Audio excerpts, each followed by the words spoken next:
Le théorème de Pythagore commence avec un triangle sur les côtés duquel sont construits des carrés. Considérons donc un triangle dont on pourra modifier forme et angle.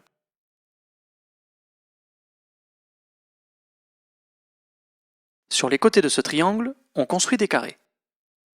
Le théorème de Pythagore porte sur l'aire de ces carrés. Colorons l'aire, c'est-à-dire la surface, du carré rouge en rouge et celle du carré bleu en bleu. Et essayons d'entrer ces surfaces dans celle du carré noir. Lorsqu'on change la forme du triangle, on peut voir que les aires rouge et bleu changent. Quand l'une augmente, l'autre diminue, et inversement.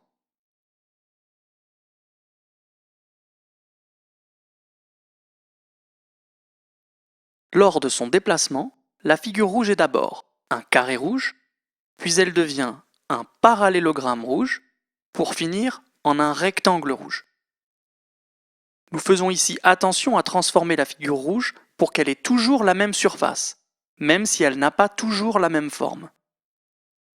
En déplaçant la figure bleue, nous faisons également attention à ne pas changer son aire. À partir de notre triangle quelconque, on voit que, ensemble, l'aire rouge et l'aire bleue sont plus petites que l'aire du carré noir, et que la forme du triangle n'y change rien.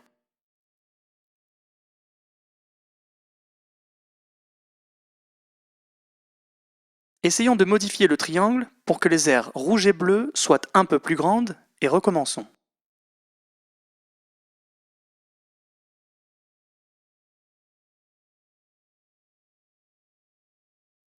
Cette fois-ci, les aires rouge et bleu ne rentrent pas dans le carré noir, et encore une fois, la forme du triangle ne change rien.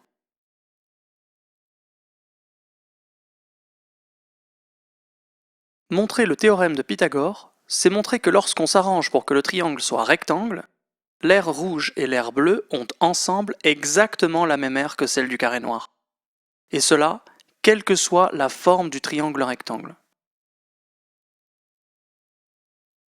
Énoncer le théorème de Pythagore, c'est dire cette coïncidence. Par exemple, un énoncé du théorème de Pythagore est: dans un triangle rectangle, l'aire du carré construit sur l'hypoténuse, c'est-à-dire le grand côté du triangle rectangle, est égale à la somme des aires des deux carrés construits sur les petits côtés du triangle. Une autre façon de dire la même chose, qui est souvent utilisée, est: dans un triangle rectangle, le carré de l'hypoténuse est égal à la somme des carrés des deux autres côtés.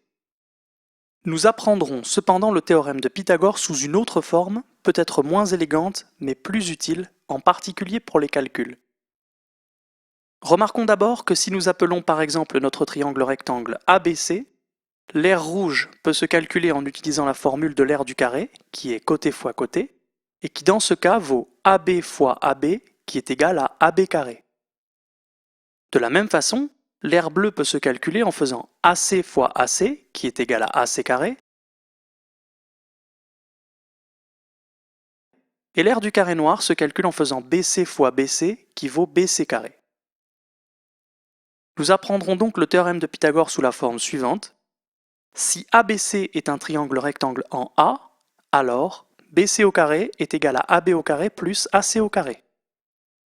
Dans cet énoncé du théorème, on dit que BC carré égale AB carré plus AC carré s'appelle l'égalité de Pythagore.